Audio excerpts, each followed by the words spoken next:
그냥 빨리 죽게 내버려둬. 자식들한테 큰 짐이 될 순 없어.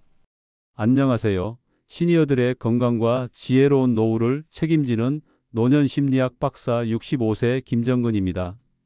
여러분, 자식들에게 혹시 내가 짐이 될까봐 아파도 병원 가는 걸 미루고 속상한 일이 있어도 속으로만 삼켰던 경험 있으십니까? 자식이 엄마 아빠는 우리한테 그냥 있어주는 것만으로도 힘이 돼요라고 말할 때 마음 한구석으로는 말이라도 고맙지만 거짓말이면 어떡하지? 하는 생각에 편히 웃지 못했던 경험 한 번쯤 있으시죠? 지난 영상 자식에게 짐이 되지 않는 현실적인 5가지 방법에 이어서 오늘은 많은 분들이 제게 직접 털어놓으셨던 어쩌면 우리 모두의 가슴속에 깊이 자리 잡은 가장 솔직한 고민을 함께 이야기해 보려고 합니다. 바로 우리가 자식에게 짐이 될까봐 걱정하는 진짜 이유에 대한 얘기입니다. 이 주제에 대해 저희 채널 구독자 3천여 명을 대상으로 설문조사를 진행해 봤습니다. 그 결과 무려 88%의 시니어분들이 자식에게 짐이 될까봐 가장 걱정된다고 답하셨습니다. 경제적인 어려움이나 건강 문제 같은 구체적인 어려움보다 자식에게 짐이 되는 것 자체에 대한 두려움이 훨씬 더 크다는 사실에 저 역시 놀랐습니다. 이 통계는 단순히 몇 명의 개인적인 고민이 아니라 우리 부모 세대가 보편적으로 느끼는 어쩌면 시대적인 고민이라는 것을 보여줍니다. 왜 우리는 이런 걱정을 하게 되는 걸까요? 그리고 이 걱정의 근원은 대체 어디에 있는 걸까요? 오늘 영상을 끝까지 시청하시면 단순히 걱정하지 마세요 라는 위로를 넘어 우리가 왜 이런 감정을 느끼는지 그 심리적 원인을 깊이 이해하고 나아가 짐이라는 감정의 굴레에서 벗어나 자식과 더욱 단단하고 행복한 관계를 맺을 수 있는 구체적인 지혜를 얻게 되실 겁니다. 더불어 영상 후반부에는 실제 사례를 통해 자식에게 짐이 되는 것에 대한 근본적인 두려움을 해소하는 가장 확실한 방법을 알게 되실 겁니다. 영상을 시작하기에 앞서 아래에 있는 구독과 좋아요를 꾹 눌러주세요. 여러분의 작은 응원이 제가 더 좋은 영상을 만드는 데 큰 힘이 됩니다. 또한 댓글로 여러분의 경험도 남겨주세요. 누군가의 깊은 고민을 해결해 주실 수도 있습니다. 자, 그럼 본격적으로 이야기의 문을 열어볼까요? 얼마 전 경기도 남양주에 사시는 67세 이정숙님과 연락이 되었습니다. 이정숙님은 남편과 사별하신 후 홀로 2자식을 키워내신 분입니다. 자식들에게 한 점 부끄러움 없는 떳떳한 부모가 되기 위해 안 해본 일이 없으실 정도로 정말 억척스럽게 살아오셨다고 합니다. 아이들 대학까지 모두 졸업시키고 이제 좀 한숨 돌리나 싶었는데 최근 들어 무릎 관절염이 심해져서 거동이 불편해지셨다고 합니다. 큰딸이 엄마 병원 가자 내가 시간 낼게라고 말했지만 이정숙님은 계속 괜찮다며 손사래를 치셨다고 합니다. 딸이 답답한 마음에 엄마 왜 그래? 움직이는 게 귀찮아? 라고 물으니 이정숙님은 아니, 그게 아니라 네가 직장 다니느라 바쁜데 내가 병원 다닌다고 쫓아다니게 하면 그게 짐이지 뭐냐? 라고 말씀하셨다고 합니다. 딸은 엄마의 그 말이 너무 신경 쓰여서 밤새도록 잠을 설쳤다고 저에게 털어놓았습니다. 이정숙님의 사례처럼 우리는 부모로서 살아온 오랜 시간 동안 자식에게 짐이 되어서는 안 된다는 강한 신념을 가지고 살아왔습니다. 그런데 이 신념의 뿌리를 한번 깊이 들여다보면 그 안에는 내가 너희에게 무엇이든 해줘야 한다는 부모의 책임감과 너희의 앞길에 내가 방해가 되어서는 안 된다는 희생적인 사랑이 뒤섞여 있다는 것을 알 수 있습니다. 자식이 어릴 때는 끊임없이 챙겨주고 돌봐주던 역할을 해오다가 이제는 돌봄의 대상이 되어야 할 상황이 오자 극도의 불안과 부담감을 느끼게 되는 것입니다. 저는 이 감정의 본질이 늙는다는 것보다 바로 역할 상실에서 비롯된다고 생각합니다. 오랜 시간 동안 나는 부모라는 이름으로 자식에게 끊임없이 베풀고 주도하는 역할을 해왔습니다. 그런데 이제 그 역할을 내려놓고 누군가의 도움을 받는 위치에 서야 한다는 사실을 받아들이기가 어려운 것입니다. 하지만 자식의 입장은 다릅니다. 자식은 부모님을 짐으로 생각하는 것이 아니라 이제는 내가 부모님께 받은 사랑을 돌려드릴 시간이라고 생각합니다.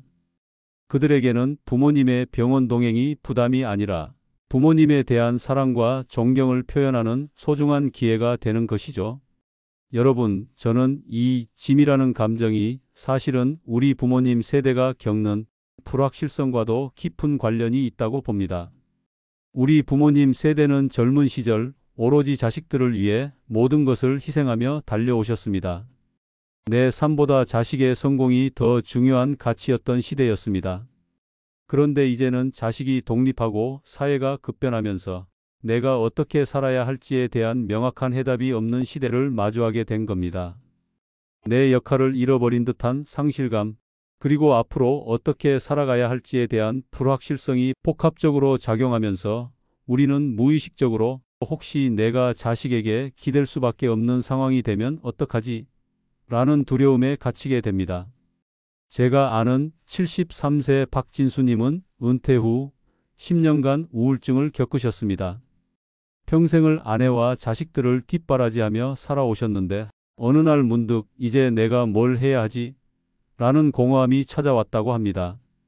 자식들이 아빠, 취미 생활도 하시고 친구분들도 만나세요 라고 권했지만 박진수님은 내가 놀러 다니는 게 죄 짓는 것 같다며 거부하셨다고 합니다. 자식들이 밖에서 고생하는 동안 자신은 집에서 편하게 쉬는 것 자체가 미안한 마음이 들었던 겁니다. 이런 마음이 결국 내가 자식에게 짐만 되는 건 아닐까라는 깊은 걱정으로 이어졌습니다.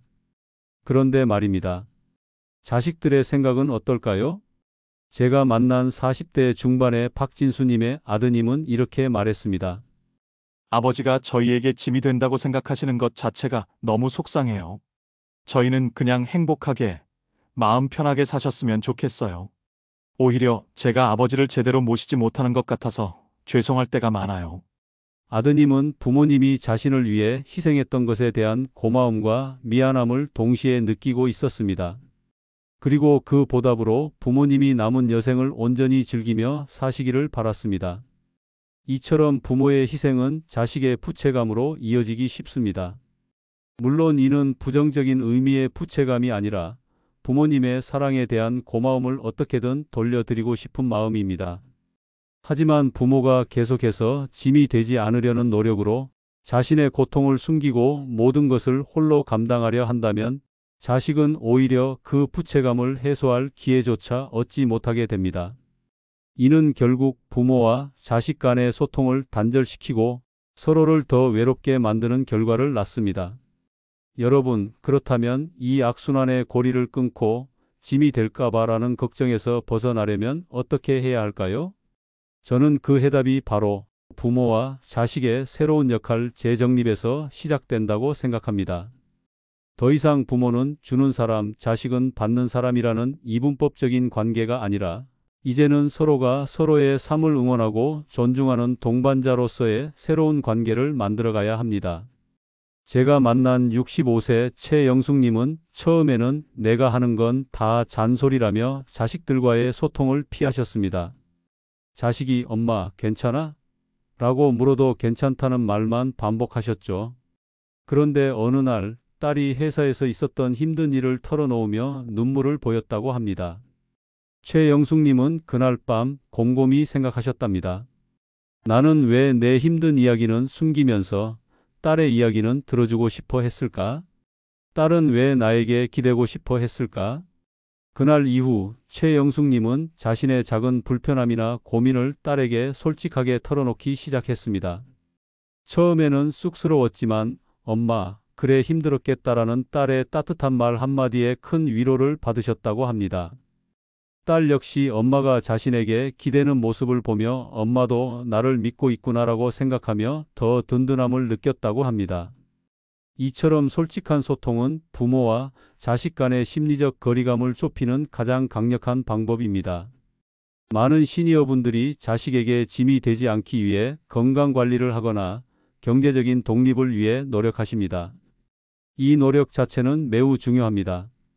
하지만 이 모든 노력의 목적이 단순히 자식에게 손 벌리지 않기 위한 방패가 되어서는 안 됩니다. 오히려 자식과 더 풍요로운 시간을 보내기 위한 초석이 되어야 합니다. 제가 아는 73세 박정호님은 은퇴 후 취미 삼아 사진을 배우기 시작했습니다. 처음에는 그저 동네 풍경이나 찍는 정도였는데 점점 실력이 늘어서 지금은 사진 동호회에서 회장까지 맡고 있습니다. 박정호님은 사진을 찍으며 전국 각지를 다니고 전시회에도 참여하며 활기찬 노년을 보내고 있습니다. 자식들은 이런 아버지를 보며 아빠는 정말 멋지다라고 생각하고 주말에 시간이 나면 아버지와 함께 사진을 찍으러 다니기도 합니다. 박정호님은 자식에게 짐이 되는 대신 새로운 삶을 살아가는 롤모델이 된 것입니다.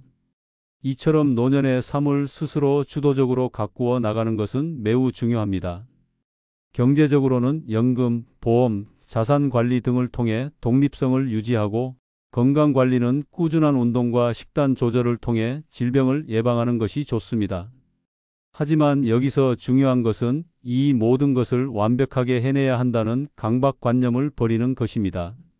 완벽할 필요는 없습니다. 꾸준히 노력하는 모습을 보여주는 것만으로도 자식들은 우리 부모님은 여전히 삶에 대한 열정이 가득하시구나라고 생각하며 든든함을 느낄 겁니다. 결국 자식에게 짐이 될까봐 걱정하는 마음의 근본에는 내가 나 자신을 잃어버릴지도 모른다는 불안감이 숨어 있습니다. 하지만 나라는 존재는 결코 사라지지 않습니다. 오히려 노년이 되어 비로소 온전한 나를 만날 기회를 얻은 것일 수 있습니다. 부모라는 역할에서 잠시 벗어나 나라는 온전한 한 사람으로 살아가는 것. 이것이 바로 우리가 찾던 진정한 해답일지도 모릅니다. 제가 만난 63세 박미숙님은 얼마 전 자식들의 도움을 받아 동네 복지관에서 스마트폰 활용법을 배우기 시작하셨다고 합니다. 처음에는 내가 이런 걸 배워서 뭐 하나 싶으셨답니다. 그런데 이제는 손주들에게 직접 영상통화를 걸고 손주가 좋아하는 캐릭터 이모티콘을 보내며 소통하신다고 합니다. 박미숙님은 예전에는 손주들이랑 이야기할 거리가 없어서 쭈뼛거렸는데 이제는 내가 먼저 할머니가 스마트폰으로 이런 것도 할 수 있다고 자랑해요. 그러니까 아이들이 저를 더 멋지게 봐주는 것 같아서 너무 좋아요. 라고 말씀하시며 활짝 웃으셨습니다. 박미숙님의 아들은 어머니가 요즘 너무 밝아지셔서 좋아요. 예전에는 나는 할 줄 아는 게 없어라고 말씀하셨는데 지금은 오히려 저희에게 너희도 새로운 걸 배워봐라고 하세요. 어머니가 이렇게 즐겁게 지내시는 걸 보면 저희도 힘이 나요. 라고 말했습니다. 여러분, 이처럼 나 자신의 삶을 주체적으로 가꾸는 것이 왜 중요할까요?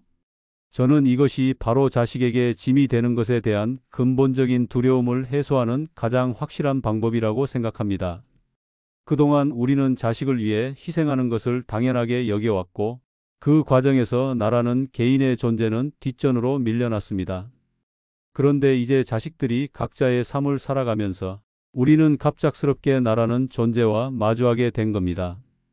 익숙하지 않은 나와의 만남, 그리고 앞으로의 삶에 대한 불확실성이 복합적으로 작용하면서 우리는 혹시 내가 자식에게 기대지 않으면 안 되는 상황이 오면 어떡하지? 라는 불안감에 갇히게 되는 것입니다. 하지만 기억하십시오. 여러분은 평생을 한 가족의 중심에서 든든한 기둥 역할을 해오셨습니다. 그 경험과 지혜는 결코 사라지지 않습니다.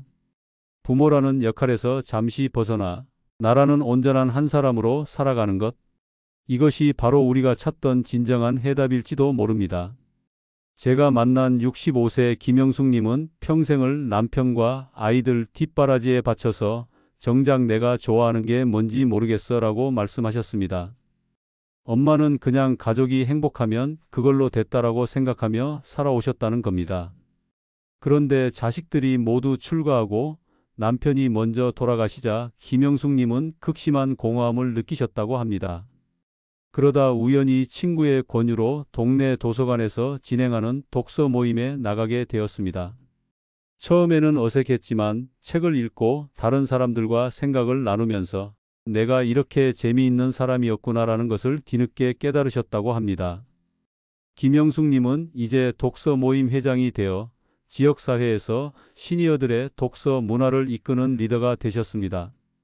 김영숙님의 사례는 우리에게 중요한 메시지를 던져줍니다. 바로 내가 행복해야 내 주변 사람도 행복하다는 진리입니다. 자신이 공허하고 불행한데 자식에게 나는 괜찮다라고 말하는 것은 결국 자기 기만일 뿐입니다. 그리고 자식들은 부모님의 그 감정을 정확히 알아차립니다. 엄마가 행복하지 않은데 혹시 나 때문에 그런 건 아닐까라는 죄책감을 느끼게 되는 것이죠. 부모가 자신의 삶을 주체적으로 가꾸고 행복을 찾아가는 모습은 자식에게 큰 기쁨이자 자랑이 됩니다. 제가 만난 김영숙님의 아들은 이렇게 말했습니다. 예전에는 어머니가 저희한테 너희가 잘 살아야 엄마가 행복하다고 하셨거든요. 그런데 요즘은 엄마가 책 읽는 게 너무 즐거워라고 말씀하세요. 어머니가 행복해하는 모습을 보면 저희도 덩달아 행복해지고 힘이 납니다. 오히려 저희가 어머니한테 힘을 얻는 것 같아요. 이처럼 나 자신의 삶을 사랑하는 것은 자식에게 짐이 되지 않는 가장 확실한 방법입니다. 내가 활기차고 주도적으로 인생을 즐기는 모습을 보여주는 것 자체가 자식에게는 엄마 아빠는 여전히 멋진 분이시다라는 자부심을 심어주는 일입니다. 물론 이것이 쉽지 않다는 것을 압니다. 평생을 부모라는 역할에 충실하며 살아왔는데 갑자기 나를 찾아 떠나는 여행을 시작하는 것은 어색하고 두려울 수도 있습니다. 하지만 용기를 내어 아주 작은 것부터 시작해 보십시오. 아침에 눈을 뜨면 오늘 나는 무엇을 할 때 가장 즐거울까라는 질문을 스스로에게 던져보는 것부터 시작해 보십시오. 동네 복지관에서 진행하는 취미 프로그램을 알아보는 것도 좋고 친구와 함께 가벼운 산책을 하는 것도 좋습니다. 중요한 것은 무엇을 하느냐가 아니라 내 삶을 내가 주도적으로 선택하고 있다는 감각을 되찾는 것입니다. 자식에게 짐이 될까봐 걱정하는 마음의 근본에는 내가 나 자신을 잃어버릴지도 모른다는 불안감이 숨어 있습니다. 하지만 나라는 존재는 결코 사라지지 않습니다. 오히려 노년이 되어 비로소 온전한 나를 만날 기회를 얻은 것일 수 있습니다. 여러분, 이제 다시 처음의 질문으로 돌아가 볼까요? 우리가 자식에게 짐이 될까봐 걱정하는 진짜 이유의 밑바탕에는 자식에게 피해를 주고 싶지 않은 사랑과 책임감이 깔려 있었습니다. 하지만 우리는 그 사랑을 표현하는 방식이 혼자 감내하기가 되어서는 안 된다는 것을 이제 알게 되었습니다. 진정한 사랑은 내가 행복한 삶을 사는 모습을 보여주는 것이라는 것도요. 이 모든 이야기는 결국 부모와 자식 관계의 패러다임을 바꾸는 것에서 시작됩니다.